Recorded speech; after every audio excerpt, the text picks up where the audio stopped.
ആരോഗ്യപൂർണമായ സ്ത്രീ ജീവിതത്തിന്. ആയുർവേദ വകുപ്പും റേഡിയോ മാറ്റുലിയും സംയുക്തമായി അവതരിപ്പിക്കുന്ന ആരോഗ്യ ബോധവൽക്കരണ പരിപാടി.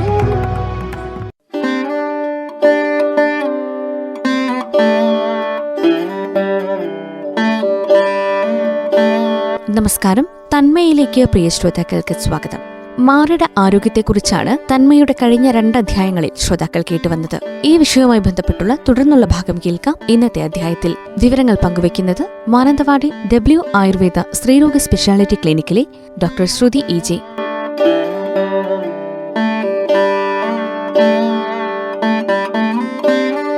നമസ്കാരം, എല്ലാവർക്കും തന്മയ പ്രോഗ്രാമിലേക്ക് സ്വാഗതം. ഞാൻ ഡോക്ടർ ശ്രുതി EJ. നമ്മൾ ബ്രസ്റ്റ് ഹെൽത്ത് മെയിൻ്റനൻസിനെ പറ്റിയാണ് കഴിഞ്ഞ ദിവസങ്ങളിൽ സംസാരിച്ചുകൊണ്ടിരുന്നത്. ബ്രസ്റ്റ് ഹെൽത്ത് മെയിൻറ്റെയിൻ ചെയ്യാൻ ഏറ്റവും പ്രധാനപ്പെട്ട ഒന്നാണ് സ്വയം സ്തനപരിശോധന, റൂട്ടീനായിട്ടുള്ള ബ്രസ്റ്റ് സെൽഫ് എക്സാമിനേഷൻ എന്ന് പറയുന്നത്. സെൽഫ് എക്സാമിനേഷൻ വളരെ ഇമ്പോർട്ടൻ്റ് ആണ്. നമുക്ക് ഏത് മാമോഗ്രാം വഴിയും സ്കാനിങ് വഴിയും MRI വഴിയും ഒക്കെ കണ്ടുപിടിക്കുന്നത് പോലെ തന്നെ അതേ അളവിൽ നമുക്ക് സ്വയം സ്തനപരിശോധനയിലൂടെ സ്ത്രീകൾ ചെറിയ ക്യാൻസറസ് ലീഷൻസ്, ബ്രസ്റ്റിലുണ്ടാകുന്ന മാറ്റങ്ങൾ തിരിച്ചറിയാറുണ്ട്. ഒരു ഡോക്ടറെക്കാൾ ഉപരി നമ്മുടെ ശരീരത്തിൽ വരുന്ന മാറ്റങ്ങൾ സ്വയം തിരിച്ചറിയപ്പെടുന്നത് അവരവർ തന്നെയാണ്. പക്ഷെ പലപ്പോഴും ഇത് ഒരു അനാവശ്യ ടെൻഷനിലേക്കും അനാവശ്യ സമ്മർദ്ദത്തിലേക്കൊക്കെ പല സ്ത്രീകളെയും കൊണ്ടെത്തിക്കാറുണ്ട്. അതായത് വളരെ പേടിച്ച് എല്ലാ മാസവും നടത്തുന്ന ആ ഒരു തിരച്ചിൽ, ക്യാൻസർ ഉണ്ടോ എന്നുള്ള വിചാരത്തോടെ നടത്തുന്ന തിരച്ചിൽ അത്ര ഹെൽത്തി ആയിട്ട് ഒരു സ്റ്റഡീസും റെക്കമെൻഡ് ചെയ്യുന്നില്ല എന്നുള്ളതാണ് കാര്യം. അപ്പോൾ എങ്ങനെയാണ് നമുക്കതിനൊരു ഹെൽത്തി ആയിട്ടുള്ള വേയിൽ നമുക്ക് ആ ബ്രസ്റ്റ് സെൽഫ് എക്സാമിനേഷനെ മാറ്റാൻ പറ്റുക എന്നാണ് ഞാൻ ഇന്നത്തെ ഇതിലൂടെ പറയുന്നത്. അതിനു മുൻപ് നമുക്ക് എന്താണ് ഒരു ബ്രസ്റ്റിൻ്റെ ഇമ്പോർട്ടൻസ്, എങ്ങനെയാണത് ഡിസൈൻ ചെയ്തിരിക്കുന്നതെന്ന് അറിയണം.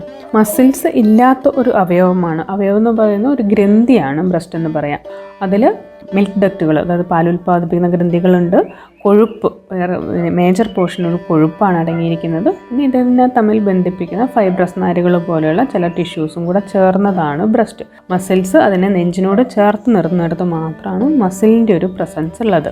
ഓരോരുത്തരിലും സൈസ് വ്യത്യാസമാണ്. വളരെ ചെറിയ ബ്രസ്റ്റ് ഉള്ളവരുണ്ട്, കൂടിയ വലിപ്പം കൊണ്ട് വിഷമിക്കുന്നവരുണ്ട്. ഓരോരുത്തരിൽ തന്നെ ഇടതും വലതും തമ്മിലും സൈസ് വ്യത്യാസങ്ങൾ കാണാറുണ്ട്. പിന്നെ നമ്മുടെ ഇമോഷൻസിനോടും നമ്മുടെ സ്പർശത്തോടും നമ്മുടെ ചിന്തകളോടും ഒക്കെ വളരെ സെൻസിറ്റീവായിട്ട് പ്രതികരിക്കുന്ന ഒരു അവയവം, ഒരു ഗ്രന്ഥിയാണ് ബ്രസ്റ്റ്. അപ്പോൾ അതിലെ പ്രധാന ഒരു ഭാഗമാണ് നിപ്പിൾ ഏരിയോള എന്ന് പറയുന്നത്. അപ്പോൾ നിപ്പിൾ ഏറ്റവും സെൻസിറ്റീവായിട്ടുള്ള ഭാഗമാണ്. ഒരു 100 മിൽക്ക് ഡക്റ്റുകൾ, പാലിൻ്റെ ഗ്രന്ഥികൾ തുറക്കുന്നത് നിപ്പിളിലാണ്. അതുപോലെ തന്നെ 100-ലധികം നെർവ് എൻഡിങ്സ് അവസാനിക്കുന്നതും നിപ്പിളിലാണ്. അതുകൊണ്ടാണ് ഹൈലി സെൻസിറ്റീവായിട്ടുള്ള ഏരിയ ആയിട്ട് നിപ്പിൾ മാറുന്നത്. അപ്പോൾ നിപ്പിൾ സ്റ്റിമുലേഷൻ ഒരുപാട് പ്രാധാന്യങ്ങളുണ്ട്. നിപ്പിൾ സ്റ്റിമുലേഷൻ കൊണ്ട് ക്ലിറ്റോറിസ് സ്റ്റിമുലേറ്റ് ചെയ്യപ്പെടും. അതൊക്കെയാണ് ഈ സെക്ഷൽ ആക്റ്റിലും ബ്രസ്റ്റിനും ഉണ്ടാവുന്ന ഒരു പ്രാധാന്യം. അതുപോലെ നിപ്പിൾ സ്റ്റിമുലേഷൻ കൊണ്ട് പിറ്റ്യൂട്ടറി ഗ്ലാൻഡിൽ നിന്ന് ഓക്സിറ്റോസിൻ പോലെയുള്ള ഹോർമോൺസ് സെക്രീറ്റ് ചെയ്യാം, പ്രൊലാക്റ്റിൻ സെക്രീറ്റ് ചെയ്യാം. അതൊക്കെ ഫീഡിങ് ടൈമിലൊക്കെ ഏറ്റവും ഇമ്പോർട്ടൻ്റ് ആയി നിൽക്കുന്ന ഹോർമോൺസാണ്.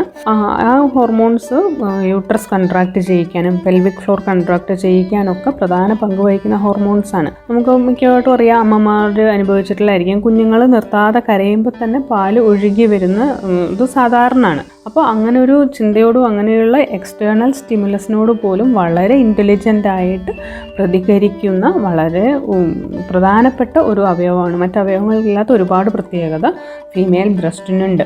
അത് നമ്മുടെ തോട്ട് പ്രോസസ്സിനോടും എക്സ്റ്റേണൽ സ്റ്റിമുലസിനോടും വാത്സല്യത്തോടും നമ്മുടെ സ്പർശത്തോടും നമ്മുടെ മാനസികാവസ്ഥയോടും ഒക്കെ വളരെ സെൻസിറ്റീവായിട്ട് പ്രതികരിക്കുന്ന ഒരു ഭാഗമാണ്.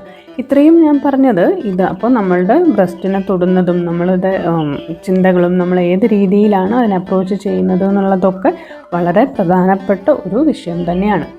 നമ്മൾ നേരത്തെ പറഞ്ഞു, ബ്രസ്റ്റ് സെൽഫ് എക്സാമിനേഷൻ വളരെ പ്രധാനപ്പെട്ടതാണ്. അതിൻ്റെ പ്രാധാന്യത്തെ ഞാൻ ഒട്ടും കുറച്ച് കാണുന്നില്ല. പക്ഷെ ചില കാര്യങ്ങൾ നമ്മൾ ഇതിനെപ്പറ്റി മനസ്സിലാക്കേണ്ടതുണ്ട്.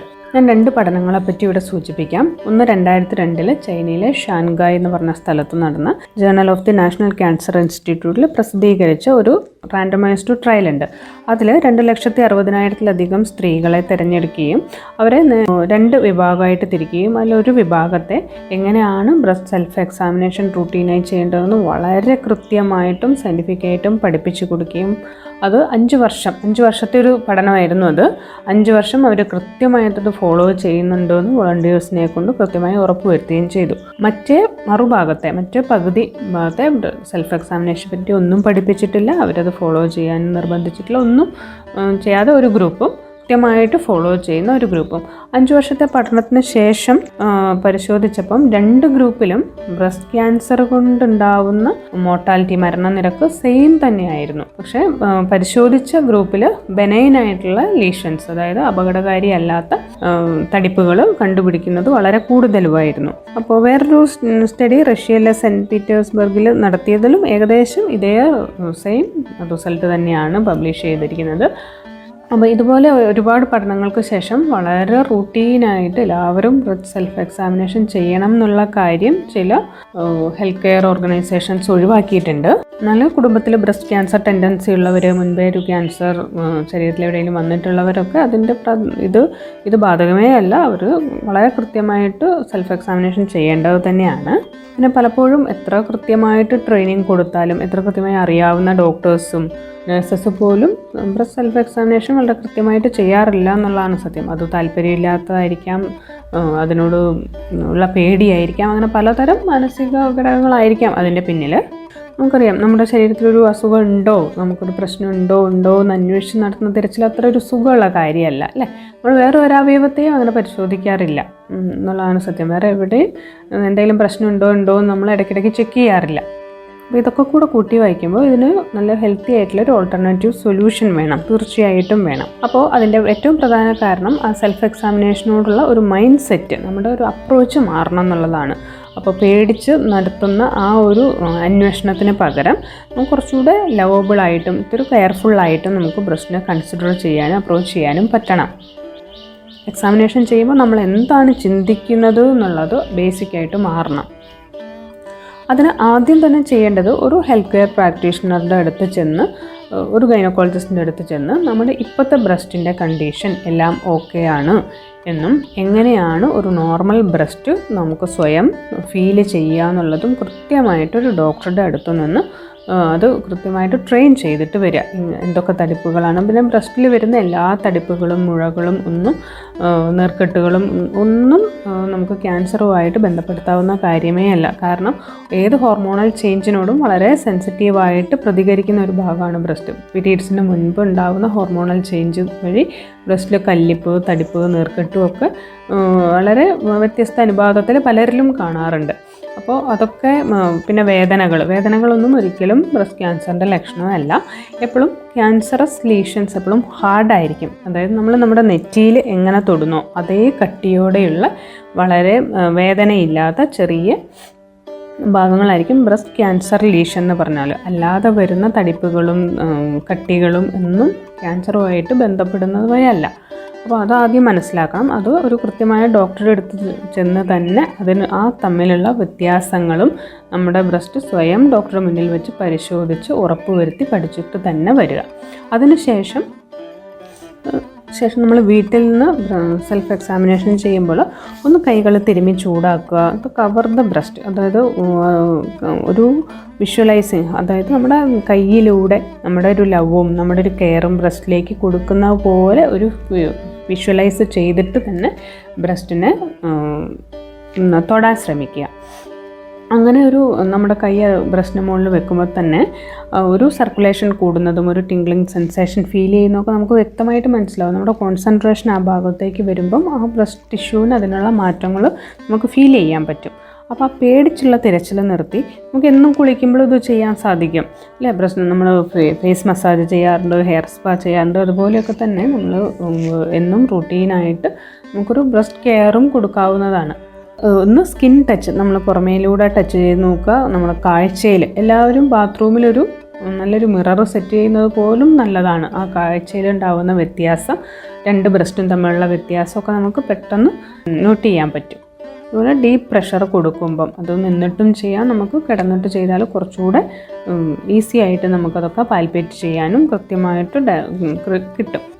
എപ്പോഴും നമ്മൾ ആ ഫ്ലാറ്റ് ഏരിയ നമ്മൾ ആദ്യത്തെ വലത് കൈ കൊണ്ട് ഇടത് ബ്രസ്റ്റ് ടെസ്റ്റ് ചെയ്യുക, ഇടത് കൈ കൊണ്ട് വലത് ബ്രസ്റ്റും കക്ഷം വരെയുള്ള ഭാഗം, ബ്രസ്റ്റ് കക്ഷം വരെ വ്യാപിച്ചിട്ടുണ്ട്. അപ്പോൾ ആ കക്ഷം വരെയുള്ള ഭാഗം നമ്മൾ നേരത്തെ ട്രെയിൻ ചെയ്ത പോലെ അത് കൃത്യമായിട്ട് പരിശോധിച്ച് നോക്കുക. ഫിംഗർ ടിപ്പ് കൊണ്ട് ഒരിക്കലും ബ്രസ്റ്റ് പരിശോധിക്കരുത്, അത് ക്ലിയർ ആവില്ല. നമ്മളെല്ലാ ദിവസവും ചെയ്യണം എന്നില്ല, അതൊന്ന് പ്രാക്ടീസ് ചെയ്ത് കഴിഞ്ഞാൽ നമ്മൾ മാസത്തിൽ ഒരു ദിവസമെങ്കിലും അത് ചെയ്ത് നോക്കുക. പ്രത്യേകിച്ച് പീരീഡ്സ് കഴിഞ്ഞുള്ള ഒരു 3-4 ദിവസത്തിനുള്ളിൽ ചെയ്യുമ്പോഴാണ് ഏറ്റവും കൃത്യമായിട്ട് നമുക്ക് ബ്രസ്റ്റിലുണ്ടാവുന്ന മാറ്റങ്ങൾ കണ്ടുപിടിക്കാൻ സാധിക്കുക.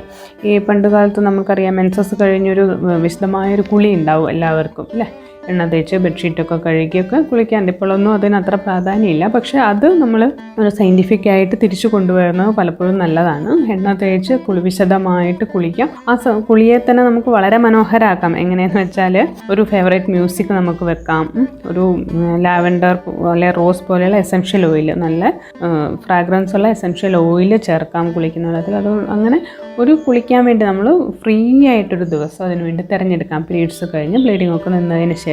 അപ്പോൾ അത് ഫിലിം സ്റ്റാർസിനൊക്കെ മാത്രം ചെയ്യാൻ പറ്റുന്ന കാര്യമൊന്നുമല്ല, നമുക്ക് സാധാരണ വീട്ടിലെ സാധാരണ ബാത്റൂമിൽ നമുക്കും അങ്ങനെ കുളിക്കാവുന്നതാണ് അല്ലേ. അപ്പോൾ ആ ഒരു എണ്ണ തേച്ച് ആ സമയത്ത് നമുക്ക് റൂട്ടീനായിട്ട് ആ ബ്രസ്റ്റ് സെൽഫ് എക്സാമിനേഷനും കൂടെ വളരെ ഹെൽത്തിയായും വളരെ ലവബിളായിട്ട് രീതിയിലും അതിനകത്തേക്ക് നമുക്ക് കൊണ്ടുവരാവുന്നതാണ്. അപ്പോൾ ഇതൊക്കെ ലൈറ്റ് ടച്ച് മോർ അങ്ങനെ ബ്രസ്റ്റിനും ഹെൽത്തി ആയിട്ടുള്ളൊരു മസാജ് നമുക്ക് കൊടുക്കാൻ പറ്റും. അത് ബ്രസ്റ്റിൽ നിന്ന് നിപ്പിളിൽ നിന്ന് തുടങ്ങി നമ്മുടെ കക്ഷത്തിലേക്ക് ആമ്പത്തിലേക്ക് പോകുന്ന തരത്തിൽ നമുക്ക് ചുറ്റും ബ്രസ്റ്റ് ഫുള്ള് ചെയ്യാൻ പറ്റും. നമുക്ക് നമ്മുടെ കക്ഷഭാഗത്ത് അത് മസാജ് ചെയ്യാൻ പറ്റും. അങ്ങനെ ഒരു ഹെൽത്തി ആയിട്ടുള്ള മസാജുമായിട്ടും നമുക്ക് ഈ ഒരു സെൽഫ് എക്സാമിനേഷന് മാറ്റാൻ സാധിക്കും. അപ്പോൾ ഇത്തരത്തിലുള്ള ചെറിയ മാറ്റങ്ങൾ എല്ലാവരും ഇത്തരത്തിൽ വരുത്താൻ ശ്രമിക്കുക. അടുത്ത എപ്പിസോഡിൽ വീണ്ടും അന്നേരം നമസ്കാരം.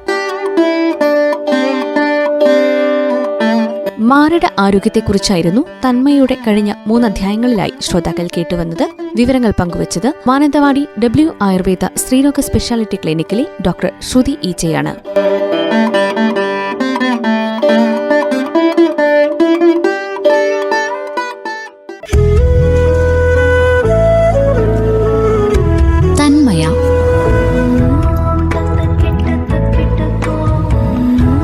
ആരോഗ്യപൂർണമായ സ്ത്രീ ജീവിതത്തിന് ആയുർവേദ വകുപ്പും റേഡിയോ മാറ്റുലിയും സംയുക്തമായി അവതരിപ്പിക്കുന്ന ആരോഗ്യ ബോധവൽക്കരണ പരിപാടി.